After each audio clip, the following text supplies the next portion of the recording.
भगवान को आसन दे रहे हैं। तो हमारे हृदय में जन्म जन्मांतर के पाप जो है वो संचित है। तो भगवान का जो नाम है वो नाम जो है वो पाप को नष्ट कर देगा।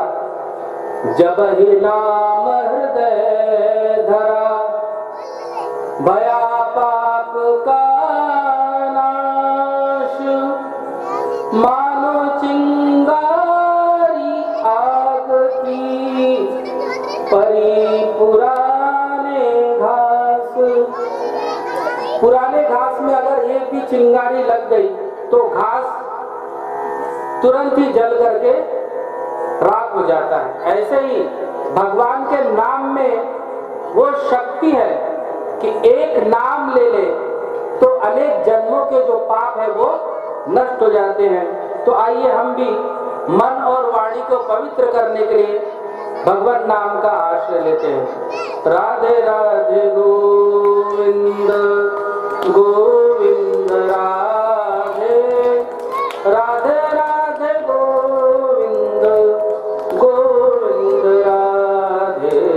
गाइए राधे राधे गोविंद गोविंद राधे राधे राधे गोविंद गोविंद राधे राधे राधे गोविंद गोविंद राधे राधे राधे गोविंद गोविंद राधे गोविंद राधे गोपाल राधे गोविंद राधे गोपाल राधे गोविंद राधे गोपाल राधे गोविंद राधे गोपाल राधे राधे राधे गोविंद गोविंद राधे राधे राधे गोविंद गोविंद राधे राधे राधे गोविंद गोविंद राधे राधे राधे गोविंद गोविंद राधे राधे राधे गोविंद गोविंद राधे राधे राधे गोविंद गोविंद राधे राधे राधे गोविंद गोविंद राधे राधे राधे गोविंद गोविंद राधे गोविंद राधे गोपाल राधे गोविंद राधे गोपाल राधे गोविंद राधे गोपाल राधे गोविंद राधे गोपाल राधे राधे राधे गोविंद गोविंद राधे राधे राधे गोविंद गोविंद राधे राधे राधे गोविंद गोविंद राधे राधे राधे गोविंद गोविंद राधे वृंदावन बिहारी लाल की जय, भागवत भगवान की जय, पुराण पुरुषोत्तम भगवान की जय। आइए श्रीमद् भागवत ग्रंथ में प्रवेश करने के पूर्व कहते हैं कि जहाँ पर भगवान की कथा होती है, श्रीमद् भागवत की कथा जहाँ पर होती है वहाँ पर भगवान अपने समस्त परिकरों के समस्त सहित यहाँ पर विराजमान होते हैं। तो निश्चित ही भगवान यहाँ पर अपने परिकर के सहित विराजित हैं और हम उनको आवाहित करते हैं कि भगवान अपने समस्त परिकरों सहित यहाँ पर विराजित रहें और विंध्यवासिनी मैया, शीतला मैया, ग्राम देवता प्रकाश बाबा, कुआ बाबा उन सभी को नमन करते हुए आवाहित करते हैं कि वे भी आकर के यहाँ पर कथा श्रवण करें और इस वायुमंडल में सूक्ष्म रूप से जितनी भी आत्माएं विराजमान हैं उन सभी को नमन करते हुए उनको भी आवाहित करते हैं कि वे भी आकर यहाँ पर कथा श्रवण करें और हमें कथा कहने का बल प्रदान करें, क्योंकि व्यक्ति स्वयं कुछ नहीं करता, क्योंकि उसमें करने की सामर्थ्य है ही नहीं। वो एक कठपुतली है और कठपुतली को नचाने वाला सूत्रधार है। भगवान सूत्रधार है और मनुष्य जो है वो केवल कठपुतली है। यदि कठपुतली ये अहंकार करे कि मैं नाचती हूँ तो उसका अहंकार झूठा है। भगवान नचाते हैं, सबही नचावत राम गुसाई। भगवान सबको नचाते हैं। आदमी केवल यंत्र है और यंत्री भगवान है, तो इसके लिए कभी भी गर्व नहीं करे कि मैं कहता हूँ। उनकी सामर्थ्य वो बल देते हैं तब मनुष्य में कुछ बोलने की सामर्थ्य आती है। तो उनके सामर्थ्य से, उनके कृपा का सहारा लेकर के श्रीमद् भागवत कथा में प्रवेश कर रहे हैं। और प्रवेश करने के पूर्व श्रीमद् ऐसी परंपरा है कि भागवत कथा के पूर्व उसके महिमा को श्रवण करना चाहिए। क्यों महिमा को श्रवण करना चाहिए? क्योंकि कोई भी कार्य जब हम प्रारंभ करते हैं तो सबसे पहले ये देखते हैं कि ये काम करने से मेरे को क्या फायदा होता है। बिना फायदे के कोई भी काम नहीं करता। प्रयोजनम अनुदिश्य मंदोपि न प्रवर्तते।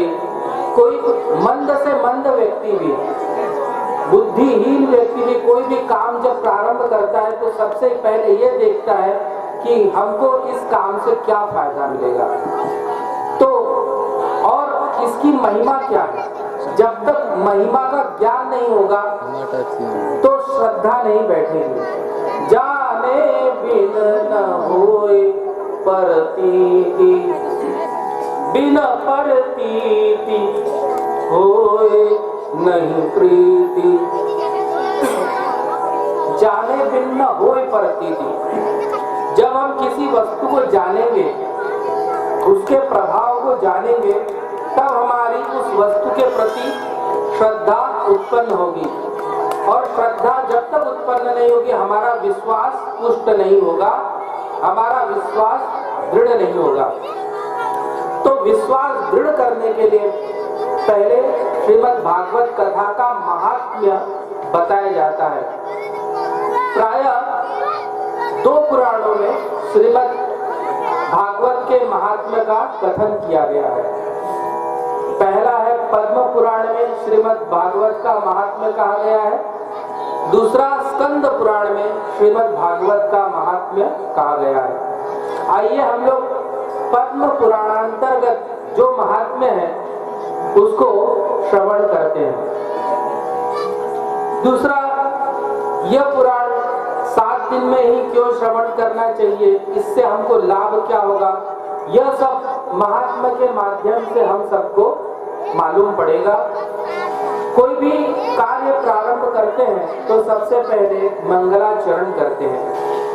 मंगलाचरण इसके लिए करते हैं कि कोई कार्य जब हम प्रारंभ करते हैं तो उस कार्य में जो विघ्न आता है वो विघ्न बाधा नहीं पहुंचाए और हमारा कार्य निर्विघ्न संपूर्ण हो, इसके लिए मंगलाचरण करते हैं। तो यहाँ पर सूत जी भी मंगलाचरण करते हैं। सच्चिदानंद रूपाय विश्वोत्पत्त्यादि हेतवे तापत्रय विनाशाय श्री कृष्णाय वयं नमः। श्री राधे। बालक सभी लोग सावधानी पूर्वक कथा श्रवण करें और मौन होकर के कथा श्रवण करें तो उनकी बड़ी कृपा होगी। तो सूत जी मंगलाचरण करते हैं। सच्चिदानंद रूपाय विश्वोत्पत्त्यादि हेतवे। तापत्रय विनाशाय श्री कृष्णाय वयम नुमः। इस श्लोक से श्री सूत जी मंगलाचरण करते हैं और किनका मंगलाचरण करते हैं? भगवान श्री कृष्ण का मंगलाचरण करते हैं। कहते हैं कि मैं भगवान श्री कृष्ण को नमस्कार करता हूँ, नमस्कार नमन करता हूँ। उन भगवान कृष्ण का स्वरूप क्या है?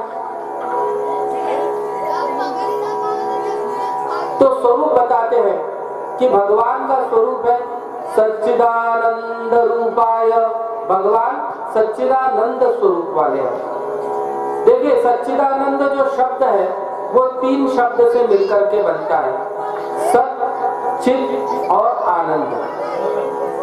अब हम देखते हैं कि सत शब्द का अर्थ क्या होता है। सत शब्द का अर्थ होता है सत्य। भगवान सत स्वरूप है, भगवान चित स्वरूप है और भगवान आनंद स्वरूप है। तो भगवान को सत से सत क्यों कहते हैं? भगवान को सत इसके लिए कहते हैं कि भगवान तीनों काल में, भूतकाल, वर्तमान काल और भविष्य काल, तीनों काल में भगवान एक जैसे रहते हैं। भगवान जैसे पहले थे वैसे अब है और बाद में भी भगवान वैसे के वैसे ही रहेंगे। उनमें कोई विकार आता नहीं है और इसलिए भगवान सत स्वरूप है। पर यह संसार जो है ये क्या है? ये असत स्वरूप है। ये संसार जो है वो असत स्वरूप है। क्यों? क्योंकि ये संसार कभी एक जैसा रहता नहीं है। पहले जैसा था वैसा अब नहीं रहता और बाद में वैसा नहीं रहता। जैसे कोई बच्चा जब पैदा होता है तो बहुत छोटा सा रहता है, न उसके केश रहते हैं न दांत रहता है। धीरे धीरे वो बड़ा रहता है, बड़ा होता है, फिर वो घुटने के बल चलने लगता है, उसके बाल निकलते हैं, दांत निकलता है और बड़ा होता है, दौड़ने लगता है, भोजन आदि करने लगता है और बड़ा होता है, मूछ आदि निकल जाते हैं, दाढ़ी निकल आती है। धीरे धीरे समय बीतता है और वो बूढ़ा हो जाता है और बाद में मर जाता है। तो देखो ये संसार एक जैसा रहा क्या? इसमें कितना परिवर्तन आया। बालक था, फिर बड़ा हुआ, बूढ़ा हो गया, फिर मर गया। तो ये संसार एक जैसा टिका नहीं। किसी भी चीज को देख लो, आसपास जितनी भी वस्तुएं हैं वह नित्य परिवर्तनशील है, बदलती रहती है, एक जैसी रहती नहीं है। तो एक जैसा रहता नहीं, इसके लिए संसार क्या है? असत है। और भगवान एक जैसे रहते हैं, इसके लिए भगवान क्या है? सत है। और भगवान का दूसरा विशेषता क्या है? भगवान चित स्वरूप है। चित शब्द का अर्थ क्या होता है? चित शब्द का अर्थ होता है चेतन। चेतन का अर्थ होता है चलने वाला, जागृत वस्तु। यह संसार अचेतन है और भगवान क्या है? चेतन। भगवान के हमारे शरीर में रहने से ये शरीर जो है चलता फिरता है। अगर भगवान इस शरीर से निकल जाएंगे तो शरीर क्या हो जाएगा? जड़ हो जाएगा। पेड़ से जैसे उसकी आत्मा निकल जाती, पेड़ सूख जाता है। किसी भी वस्तु में उसका सार पदार्थ निकल जाता है तो संसार क्या हो जाता है? अचेतन हो जाता है। तो भगवान जो है वो चेतन स्वरूप है और ये संसार जो है वह अचेतन है। भगवान हमारी सुनते हैं, हमारे साथ खेलते हैं, यहाँ तक कि एक चींटी की भी आवाज भगवान सुनते हैं। भगवान हमारे सच्चे सखा है। हम जिस भी योनि में गए, 84 लाख योनियां हैं, एकमात्र मानव जो योनि है वह मोक्ष प्राप्त करने का उत्तम साधन है। सिर्फ मनुष्य योनि में ही भगवान की भक्ति की जा सकती है, मोक्ष पाया जा सकता है। और जितने भी दूसरे योनियां हैं वो केवल भोग योनि है। तो हम नाना प्रकार के योनियों में भ्रमण किए, कभी चींटी बने, कभी कुत्ता बने, कभी गधा बने, कभी बिल्ली बने, कभी घोड़ा बने, सब योनियों में भटक के आए हैं। तब जाकर के आज हमको ये मानव योनि मिली है। हम जिस जिस योनियों में गए उस योनियों में भगवान हमारे साथ है, पर हमारे संसार हमारे साथ में नहीं है। आज हमारे जो सगे संबंधी हैं वो दूसरे योनियों में हमारे साथ नहीं थे, वे केवल इस जन्म में हैं। दूसरे जन्म में वो हमारे साथ में नहीं थे। सिर्फ एकमात्र भगवान ही हमारे साथ हर योनियों में थे। तो भगवान हमारे सच्चे सखा है। भगवान चेतन है और समस्त संसार जो है वह अचेतन है। सत्स्वरूप हुआ और चेतन स्वरूप। और एक विशेषता है भगवान की, भगवान आनंद स्वरूप है। भगवान आनंद के समुद्र है। भगवान आनंद के समुद्र का एक बूंद से यह समस्त संसार सुखी हो रहा है। जो आनंद सिंधु सुख राशि, जो आनंद सिंधु सुख राशि, सी करते त्रैलोक सुपासी। सीकर बोलते हैं कुशा का एक घास लेकर के, एक पानी में डुबा करके यदि निकाले तो जो बूंद निकलता है उसका 100वां हिस्सा उसको सीकर बोलते हैं। तो भगवान आनंद के समुद्र है और सीकर से ये समस्त संसार में आनंद व्याप्त है। सीकर ते त्रैलोक सुपासी, सो सुख धाम राम असनामा, सो सुख धाम राम असनामा, अखिल लोक दायक विश्रामा, जो आनंद सिंधु सुख राशि। भगवान आनंद स्वरूप है। यह समस्त जगत क्लेश से आक्रांत है। नाना प्रकार के झंझट लगे रहते हैं मनुष्य को। जब झंझट से व्यक्ति बहुत परेशान हो जाता है और उसे कहीं भी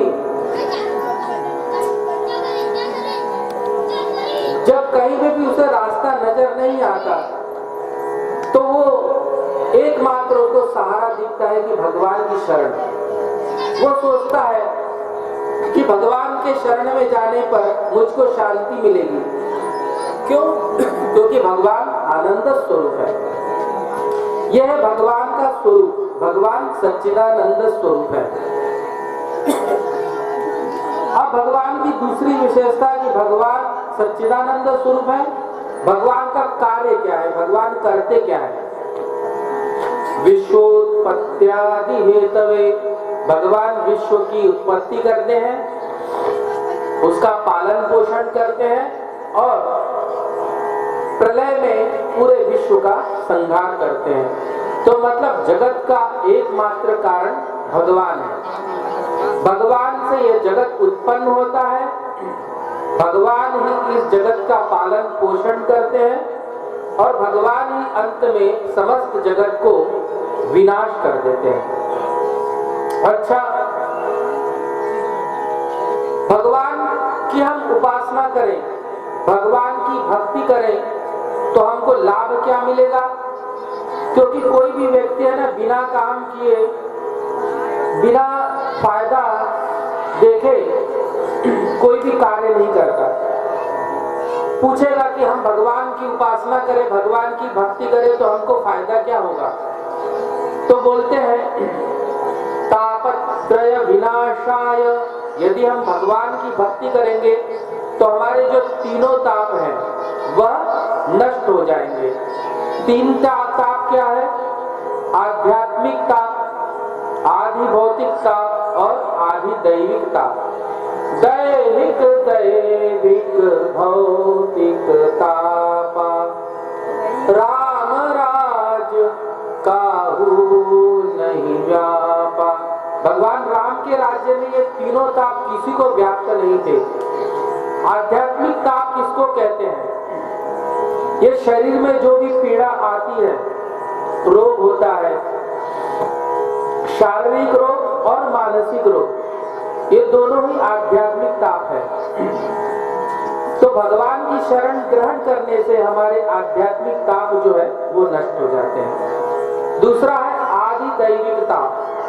आदि दैविक ताप मतलब जो दैवी आपदा होती है, जैसे कभी कहीं पर बहुत वर्षा हो गई तो बाढ़ आ जाती है, कहीं पर वर्षा नहीं हो गई तो सूखा पड़ गया, कहीं पर भूकंप आ गया, कहीं पर बिजली गिर गई, ये हो गया आदि दैविक ताप। और आदि भौतिक ताप किसी प्राणियों से होने वाला कष्ट, जैसे सांप से, बिच्छू से, किसी प्राणी से, आदमी भी कष्ट देते हैं तो उसको बोलते हैं आदि भौतिक ताप। तो भगवान को जब हम प्रणाम करते हैं तो भगवान हमारे तीनों तापों को नष्ट कर देते हैं। ऐसे श्री भगवान के चरणों में हम लोग नमस्कार करते हैं। आइए अब महात्म्य में प्रवेश करते हैं। महात्म्य में श्री नैमिषे सूतमासीनम अभिवाद्य महामतिम तथा मृतरसास्वाद कुशल सौनको ब्रवीत। नैमिषारण्य की परम पवित्र भूमि में श्री सौनकादि 88,000 ऋषि वहां पर एकत्रित हुए हैं। यह नैमिषारण्य जो है वह आजकल सीतापुर गांव है लखनऊ के पास में, वहां से लखनऊ से 70 किलोमीटर दूर सीतापुर गांव में यह नैमिषारण्य की परम पावन भूमि है। एक बार सभी ऋषि ब्रह्मा जी के पास में आए और आकर के ब्रह्मा जी से कहे कि हे ब्रह्मर्षि, हे ब्रह्मदेव, हम लोग इस कली काल में ऐसा स्थान बताइए जहां पर हम लोग निर्विघ्न होकर के सत्संग करें। ऐसी कौन सी भूमि है, वह भूमि हमें बताइए। तो ब्रह्मा जी ने मन से एक चक्र उत्पन्न किया और समस्त ऋषियों को कहा कि यह चक्र जहां पर रुक जाए उस स्थान को परम पवित्र भूमि मानना। वह चक्र जो है वह चला और आकर के एक भूमि में उस चक्र की नेमी जो है वो गड़ गई।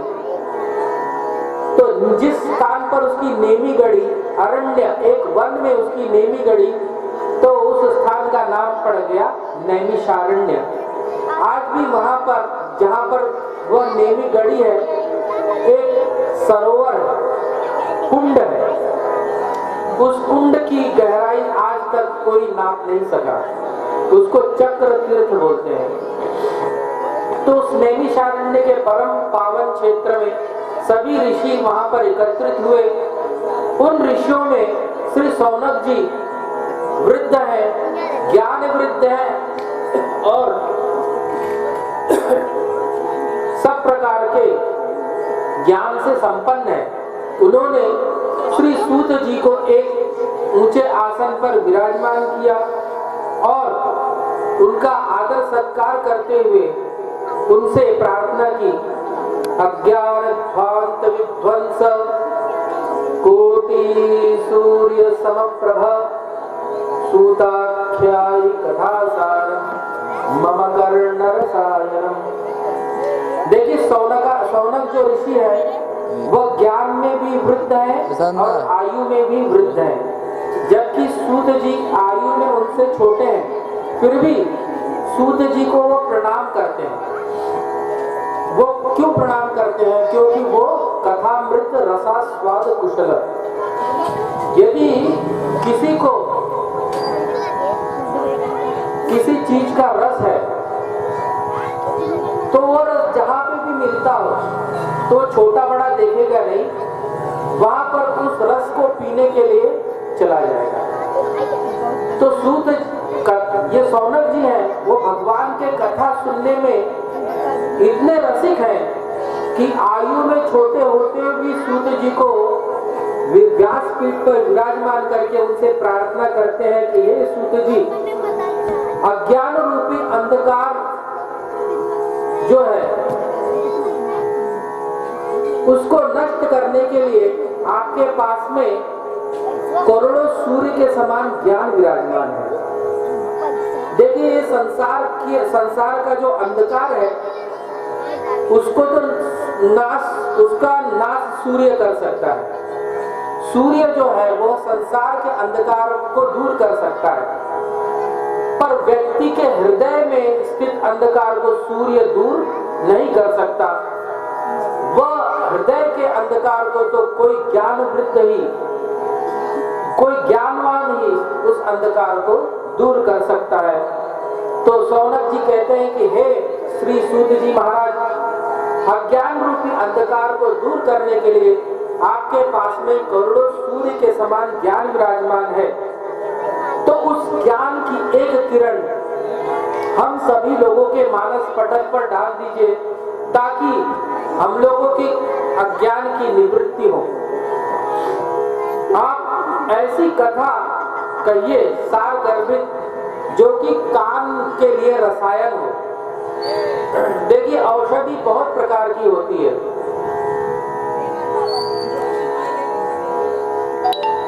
औषधि बहुत प्रकार की होती है। आजकल एलोपैथी है, होम्योपैथी है, आयुर्वेदिक है। एलोपैथिक में साइड इफेक्ट है ज्यादा। एलोपैथी हम खाएंगे जो विदेशी दवा बोलते हैं, तो वो खाने के साथ में उसका साइड इफेक्ट भी आता है। आयुर्वेद में बहुत झंझट है। आयुर्वेद में क्या है? आयुर्वेद में भस्म औषधि है, कूट औषधि है और रस औषधि है। भस्म औषधि है तो जैसे सोने का भस्म बनाना हुआ तो सोने को जलाओ, फिर उसका भस्म बनता है। सोने का भस्म बनता है, हीरे का भस्म बनता है, मोती का भस्म बनता है। अलग अलग रोग के लिए अलग अलग प्रकार के भस्म है। तो भस्म औषधि को बनाने के लिए बहुत खर्चा है। कूट औषधि को बनाने के लिए भी मेहनत बहुत होती है। जड़ी बूटी लाओ, उसको धो, सुखाओ, कूटो, कपड़े से छानो, इतना झंझट है। रस औषधि में क्या है कि जड़ी बूटी लाओ, उसको उबालो और पिलाओ, आपको आपके रोग में आराम हो जाएगा। तो सबसे सरल क्या था? रस औषधि, उसको रसायन बोलते हैं। तो बोलते आप वो रसायन जो भगवान का कथामृत जो रूपी रसायन है वो किससे पी जाती है? कान से पी जाती है। तो हमारे कान के लिए ऐसा रसायन पीजिए जिससे हमारे हृदय का अंधकार जो है वो दूर हो। आप ये बात बताइए कि इस कली काल में समस्त जीव जो है वह कली के दोषों से ग्रस्त है। तो इस कली काल में जो भगवान के भक्त लोग हैं वे अपने भक्ति को बढ़ाते कैसे हैं, अपने वैराग्य को कैसे बढ़ाते हैं और अपने विवेक को कैसे बढ़ाते हैं, अपने ये बीच वाला, ये काला सा, हाँ। तो भाई साहब प्रार्थना है, थोड़ा सा सुनो, नहीं तो फिर चले जाओ, दूसरे को सुनने दो, काय को बाधा बन रहे हो।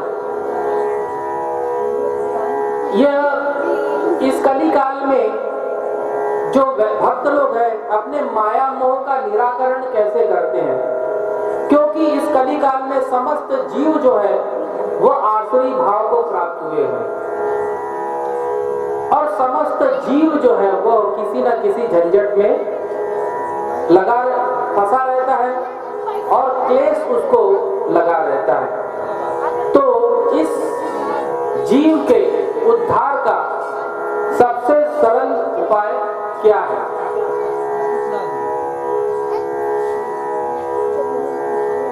चिंतामणि यदि किसी को मिल जाए तो चिंतामणि का यह सामर्थ्य है,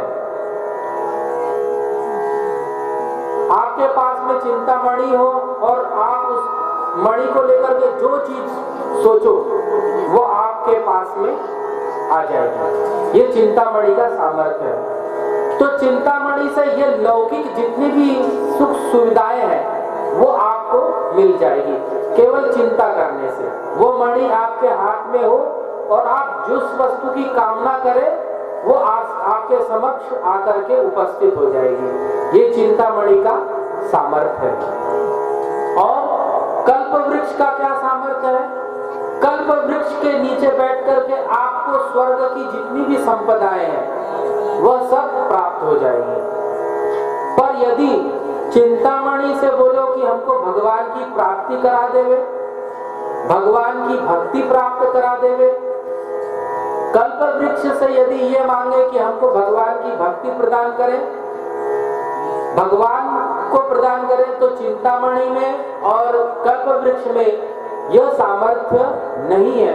यह सामर्थ्य तो एकमात्र गुरु कृपा में है, महापुरुषों में है।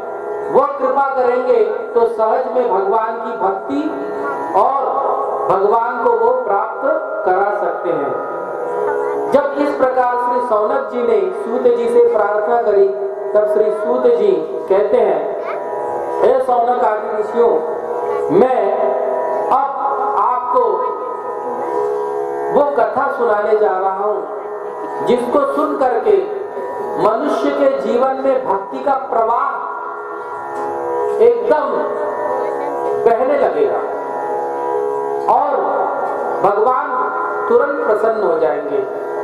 ऐसी कथा मैं आपको सुनाने जा रहा हूं। इसके लिए आप सावधानी पूर्वक सुनिए, आप लोग भी सावधानी पूर्वक सुनिए। जब कोई व्यक्ति कोई बहुमूल्य वस्तु प्रदान करता है तो लोगों को सावधान, किसी को भी प्रदान करता है तो सावधान करता है कि देखिए ये वस्तु बहुत कीमती है, इसको संभाल करके रखो, ये साधारण वस्तु नहीं है। यदि इसका रखरखाव नहीं होगा तो गुम हो सकती है। तो बहुमूल्य वस्तु कोई भी जब देता है तो सावधान कर देता है कि भाई ये बहुत कीमती वस्तु है, इसको बहुत सावधानी पूर्वक रखो। तो सूत जी कहते हैं कि देखो मैं ऐसी बहुमूल्य कथा कहने जा रहा हूं, आप लोग सावधानी पूर्वक सुनिए। काल व्याल मुखग्रास त्रास निर्णास हेतवे श्रीमद्भागवतम शास्त्रम कलौ वीरेण भाषितम। श्री सौनक सूत जी कहते हैं यह समस्त संसार क्या है? यह काल रूपी अजगर का ग्रास है।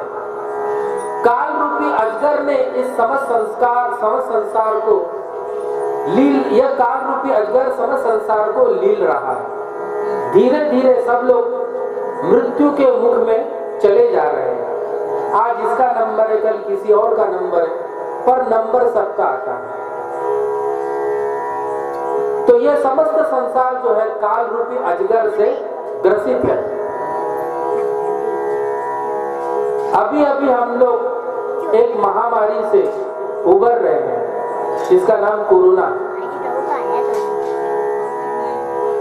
जो लोग भगवान को नहीं मानते थे वो भी भगवान को मानने लगे कि एक कोई शक्ति है जो इस विश्व को संचालित कर रही है।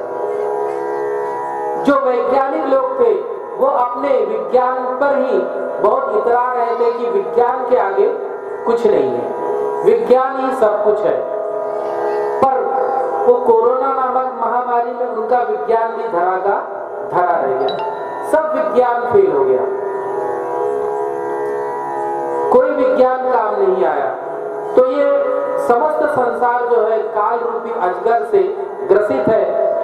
तो इस काल रूपी अजगर से छुटकारा पाने के लिए उपाय क्या है? तो बोलते हैं श्रीमद् भागवतम शास्त्रम। यह श्रीमद् भागवत शास्त्र जो है, जो श्री सुखदेव जी के द्वारा कहा गया श्रीमद् भागवत शास्त्र है, यह इस कलिकाल रूपी अजगर के ग्रास से बचने के लिए सर्वोत्तम साधन है। इससे बढ़कर के मन को शुद्ध करने का और कोई उपाय नहीं है। और ये ऐसे नहीं प्राप्त होती है। कैसे प्राप्त होती है? तो बोलते जन्मांतरे भवेत् पुण्यम तदा भागवतम लभेत्। यह एक जन्म के पुण्यों का प्रभाव नहीं है। अनेक जन्म का पुण्य जब जमा होकर के फल देने को प्रस्तुत होता है, तब जाकर के श्रीमद् भागवत कथा सुनने को मिलती है। तो आप लोग सब निश्चित ही बड़भागी हैं और आप लोगों के अनेक जन्म का पुण्य उदय हुआ है, तब जाकर के भागवत कथा सुनने को मिलती है। इसका महत्व जो है देवता लोग समझे। जब श्री सुखदेव जी परीक्षित जी को कथा सुनाने जा रहे थे, तो उस समय देवताओं को यह सूचना मिली कि परीक्षित को श्री सुखदेव जी कथा सुनाने जा रहे हैं। वे लोग दौड़े दौड़े आए और साथ में अमृत का कलश लेकर के आए। अमृत का कलश लेकर के आए और श्री सुखदेव जी के सामने रखे और लंबी चौड़ी दंडवत लगाए और उठ करके हाथ जोड़कर बैठ गए। सुखदेव जी बोले कि आओ आओ देवताओं, आपका स्वागत है, पधारो। कैसे पधारे बताओ? देवता बोलने लगे कि महाराज, हमने सुना है परीक्षित जी को सांप लगा है। आज से 7वें दिन तक्षक नाग के काटने से परीक्षित जी की मृत्यु हो जाएगी। सुखदेव जी बोले कि आपने ठीक सुना है। तो देवता बोले कि महाराज, हम ये अमृत का कलश लाए हैं, तो ये जो अमृत है यह श्री परीक्षित जी को पिला दीजिए, जिससे इनका जो मृत्यु भय है वह समाप्त हो जाएगा, ये अमर हो जाएंगे। और बदले में यह कथामृत है वह हम लोगों को पिलाइए। तब श्री सुखदेव जी विचार किए कि देवता लोग तो इतने सहजता से किसी को अमृत दे नहीं सकते। यह अमृत के लिए कितना झंझट करना पड़ा। समुद्र मंथन हुआ और उसमें देवता और दानव दोनों ने समुद्र मंथन किया। 14 रत्न प्रकट हुए, तब जाकर के अंतिम रत्न के रूप में यह अमृत उत्पन्न हुआ। और देवता इतनी सहजता से क्यों लाए, तो वो असमझ में आया कि श्री सुखदेव जी से कहते हैं कि आप यह कथामृत है वह हम लोगों को पिलाइए। देवता क्यों कह रहे हैं कि हम लोगों को पिलाइए? क्योंकि देवता एक तो स्वार्थी होते हैं और उनको अभिमानी होते हैं। सुखदेव जी बोले कि देवताओं, यदि आप लोग श्रद्धालु बनकर के कथा सुनने के लिए आते तो मैं आपको अवश्य कथा सुनाता, पर आप लोग श्रद्धालु बनकर के कथा सुनने के लिए नहीं आए हैं। आप लोग व्यापारी बनकर के आए हैं। व्यापारी क्या करता है? अदला बदली करता है। आजकल तो धन हो गया है, तो धन देकर के हमको जो वस्तु चाहिए दुकान से हम लेते हैं। पहले ऐसा नहीं था। पहले अनाज देते थे, तो अनाज हाट बाजार में जाते थे, हमको जो वस्तु चाहिए वो वस्तु के बदले में हम अनाज देते हैं और वो वस्तु हमको मिलता है। इसको बोलते हैं विनिमय, अदला बदली। आज भी अगर नवरात्रि के समय हंडी कलसा लेने जाते तो अनाज लेके जाते, बदले में हंडी कलसा लेके आते, तो अदला बदली कर लेते हैं। तो अदला बदली को बोलते हैं विनिमय। तो सुखदेव जी कहते हैं कि आप लोग यदि श्रद्धालु बनकर के कथा सुनने के लिए आते तो मैं आपको अवश्य कथा सुनाता, पर आप लोग श्रद्धालु बन करके नहीं आए, व्यापारी बन करके आए, अदला बदली करने के लिए आए हैं। और व्यापारी ही नहीं, ठग बन करके आए हैं। ठग कैसे? कहाँ तो ये कथामृत और कहाँ ये कथामृत और कहाँ ये सुधामृत, अमृत, दोनों में जमीन आसमान का अंतर है। कथामृत और अमृत में क्या अंतर है? देखिए, कथामृत जो है वह जो है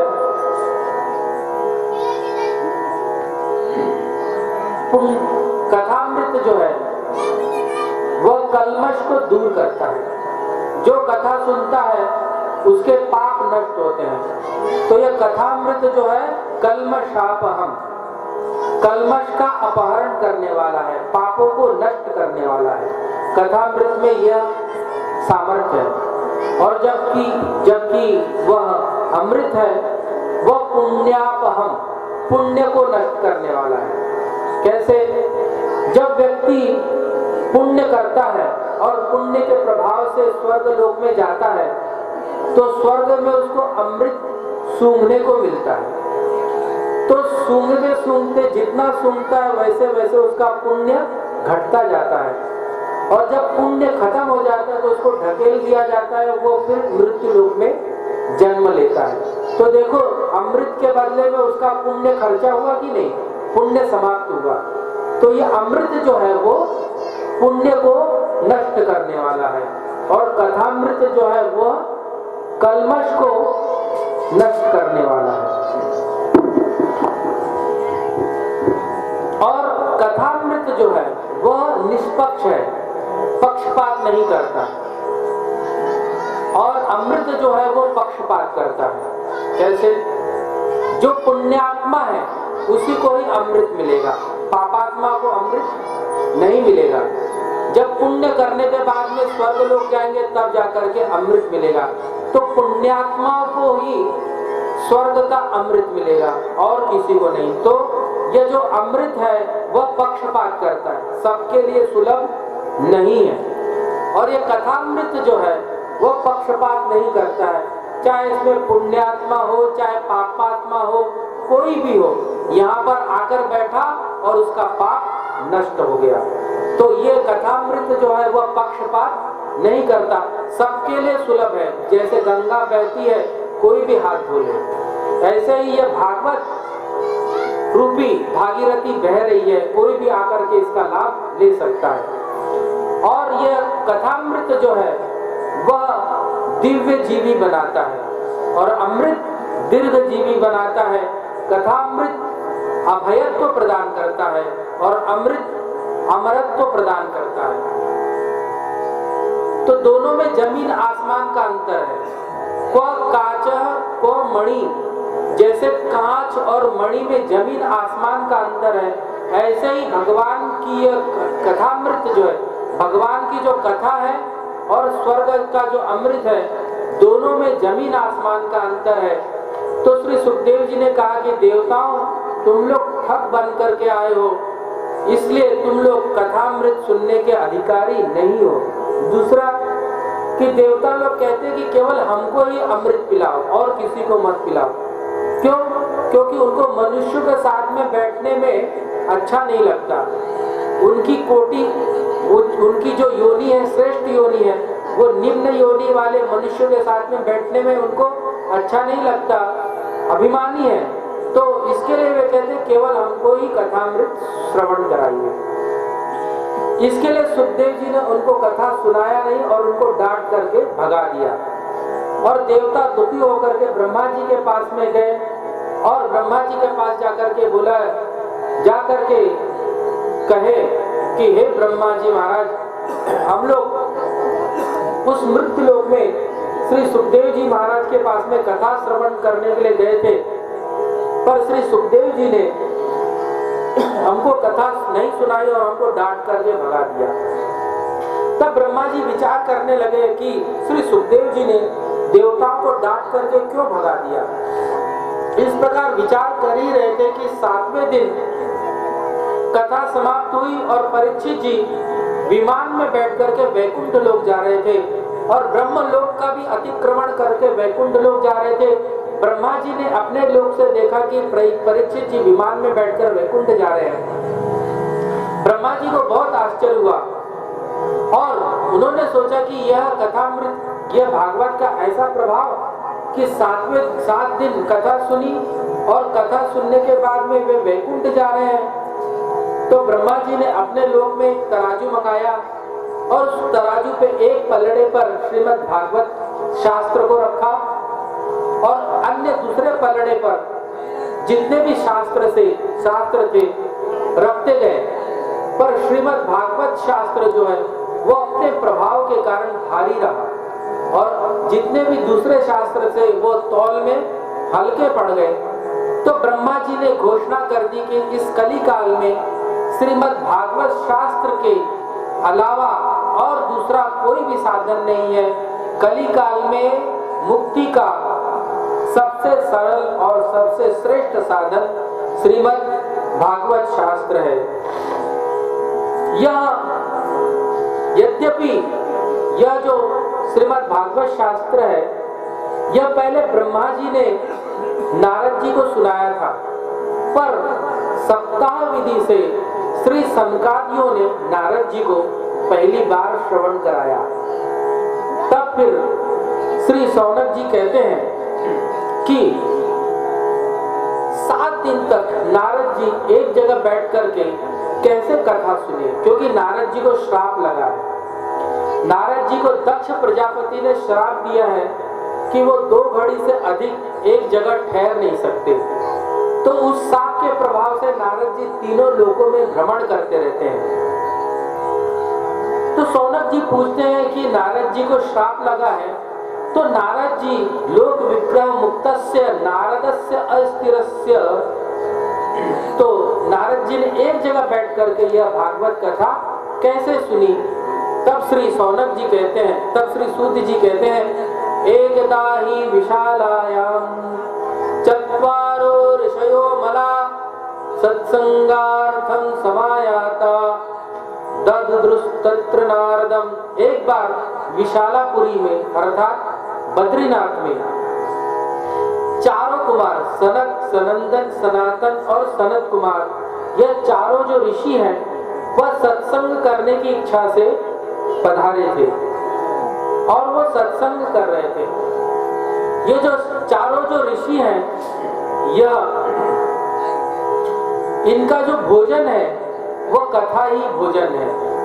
ये कथा सुन करके, कथा सुना करके ही जीवित रहते हैं। जैसे हम लोग भोजन करके जीवित रहते हैं वैसे सनकादि लोगों का भोजन कथा है। जो कोई श्रोता मिल जाए तो उसको सुनाते हैं, यदि कोई श्रोता नहीं मिल जाता तो उनमें चारों में से 3 श्रोता बन जाते हैं, 1 वक्ता बन जाता है और इस प्रकार इनका पूरा जीवन कथा में ही बीतता है। ये कथा के प्रभाव से ही यह सदा 5 साल के बने रहते हैं। 5 साल से अधिक इनकी आयु कभी बढ़ती नहीं है। इन्होंने भगवान के नाम के प्रभाव से यह अपने आयु को जीत लिया है। तब वे लोग आपस में बैठ करके सत्संग कर ही रहे थे कि इतने में उन्होंने देखा कि नारद जी बड़ी तेजी से कहीं से तो आ रहे हैं और किसी दूसरी दिशा में बड़े तेजी से चले जा रहे हैं। नारद जी सिर झुकाए बड़े चिंतातुर होकर के जल्दी जल्दी में जा रहे हैं। जब चारों कुमारों ने नारद जी को इस प्रकार चिंतातुर जल्दी जल्दी कहीं जाते देखा तब उन्होंने आवाज लगाई, भो भो। उन्होंने आवाज लगाई, हे नारद जी जरा ठहरो, आप कहां से तो बड़ी तेजी से आए और बड़ी तेजी से किस दूसरी दिशा में बड़ी तेजी से जा रहे हैं और आप यह आज उदास उदास क्यों दिखाई पड़ रहे हैं? यह आज आपको कौन सी चिंता ने व्याप्त लिया है? आप तो लोगों की चिंता को दूर करते हैं। सभी लोग आपसे समाधान पूछते हैं, पर आज आप चिंतातुर हैं। आपके चिंता का क्या कारण है आप बताइए। कथम ब्रह्मन दीन मुख कुतश्चिंतो पुरा भवान त्वरितम गम्यते त्रिपुत्र कुतश्च आगमनम तव इदानीं शून्य चित्तोसि गत वित्तो यथा जन तवेदम मुक्त संगस्य नोचितम वद कारणम। आप जैसे जीवन मुक्त पुरुष को चिंता करना शोभा नहीं देता। आपका दर्शन प्राप्त करने से ही समस्त चिंता दूर हो जाती है। आपको कौन सी चिंता आज व्याप गई? आप किस चिंता से चिंतित हो रहे? जल्दी से बताइए, आपको क्या चिंता है? तब नारद जी अपनी चिंता बताते हैं। नारद जी बताते हैं कि हे चारों कुमारों, मैं इस पृथ्वी को सर्वोत्तम लोक समझ करके यहाँ पर सत्संग की इच्छा से यहाँ पर आया था। अहम तो पृथ्वी या तो क्या तो सर्वोत्तमामिति पुष्करम च प्रयागम च काशीम गोदावरीम तथा एव हरि क्षेत्रम कुरुक्षेत्रम श्री क्षेत्रम सेतु बंधनम एवं आदिषु तीर्थेषु भ्रमण इतस्ततः। मैं इस पृथ्वी को सर्वोत्तम लोक सोच करके यहाँ पर सत्संग की इच्छा से यहाँ पर आया था और मैंने समस्त तीर्थों का भ्रमण किया, परंतु उस तीर्थों में मुझे कहीं पर भी शांति मिली नहीं। क्यों? क्योंकि इस पृथ्वी पर कली काल का राज्य है और कली के कारण कहीं पर भी धर्म कर्म दिखाई नहीं पड़ते। समस्त तीर्थ भी इस कली काल से तीर्थों का तीर्थत्व नष्ट हो गया है। तो मैंने विचार किया कि चलूं यमुना तट पर, वहां पर अभी अभी भगवान की लीला पूर्ण हुई है, वहां पर हो सकता है मुझको शांति मिले, मन को संतोष मिले। यह सोच करके मैं श्री वृंदावन धाम पधारा, परंतु वृंदावन धाम जैसे ही पधारा वहां पर मुझको एक आश्चर्य कर देने वाली घटना दिखाई पड़ी। वहां पर मैंने देखा कि एका तु तरणी तत्र निषिन्ना खिन्न मानसा वृद्धो दौ पतितो पार्श्वो निस्वंतो निस्प्रसंतो। मैंने देखा कि एक जो तरुणी है बैठी रो रही है, उसके अगल बगल में दो वृद्ध पुरुष मूर्छित अवस्था में पड़े हैं और वो तरुणी उनको मूर्छा से दूर करने का प्रयास कर रही है। उस तरुणी को चारों तरफ से अनेकों स्त्रियां घेर कर खड़ी हैं। कोई पंखा झल रही है, कोई जल लेकर के खड़ी है, कोई व्यजन कर रहा है। तब नारद जी ने देखा कि यह तरुणी क्यों रो रही है, चलूं इसका समाधान, इसके दुख का कारण पूछता हूँ। नारद जी यह सोच करके जैसे ही उस तरुणी के पास जाने लगे, तब नारद जी ने मन में विचार किया कि यहाँ पर तो स्त्रियों का समुदाय ही है। यदि मैं बिना बुलाए चला गया तो कहीं ये लोग मुझको डांट नहीं दे, कहाँ तुम स्त्रियों के समुदाय में चले आ रहे हो। तब नारद जी ये सोच करके वापस मुड़े और चले जाने लगे। पर जैसे ही नारद जी लौटकर जाने लगे, तब नारद जी को आवाज सुनाई पड़ी, भो भो साधो क्षणं तिष्ठ मच्चिंतामपि नाशय दर्शनं तव लोकस्य सर्वथा अगहरं परम। हे साधु पुरुष, ठहरो ठहरो, थोड़ा ठहरिए, मेरे चिंता का आप निवारण कीजिए। मैंने ऐसा सुना है कि जिसको आपका दर्शन मिल जाता है उसकी सारी चिंताएं दूर हो जाती है। आपका दर्शन जो कर ले उसके पाप दूर हो जाते हैं। हे नारद जी, आप मेरे चिंता का निवारण कीजिए। जब नारद जी ने यह आवाज सुनी, तब नारद जी लौट करके उन समस्त स्त्रियों के समुदाय में पहुंचे। तब नारद जी ने पूछा कि हे देवी, आप कौन हो और ये दो लेटे हुए वृद्ध पुरुष कौन है और ये समस्त देवियां कौन है, बताइए। तब उस तरुणी ने कहा कि हे नारद जी, मैं तो भक्ति के नाम से विख्यात हूँ, मेरा नाम भक्ति है, और ये जो दो पुरुष जो लेटे हैं इनका नाम है ज्ञान और वैराग्य, और ये जो समस्त जो देवियां हैं यह गंगा आदि समस्त नदियां हैं, इनके द्वारा सेवा करने से भी मेरे को शांति नहीं मिल रही है। मेरे दुख का कारण है कि ये दो बूढ़े हैं, ये मेरे पुत्र हैं ज्ञान और वैराग्य, ये मूर्छित हो गए हैं और बूढ़े हो गए हैं, और मैं इनको चेत कराने का प्रयास करती हूँ पर ये